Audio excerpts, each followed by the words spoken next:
All right, so the second of three polyvagal concepts that people either get wrong or overlook is the concept of co-regulation.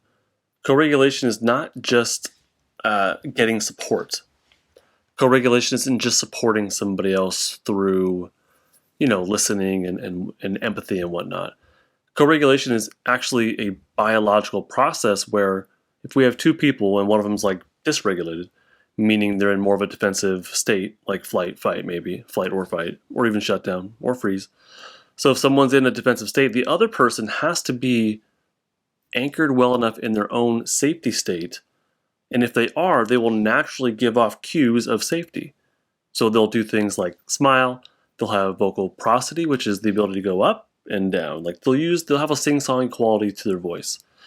They'll use eye crinkles where when they're listening, their eyes will crinkle like that. Hopefully I'm executing here. Yeah, they'll smile. These kinds of things, tilt their head. These things will naturally, spontaneously occur when someone's in their safety state.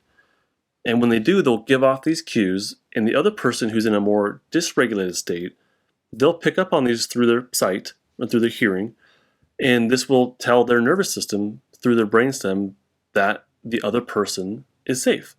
And that's co-regulation. When we give off cues of safety, the other person who's dysregulated receives cues of safety, and that helps them to climb their own polyvagal ladder. So it's more than just support. It's a biological process, very unconscious. It's not just supporting somebody else.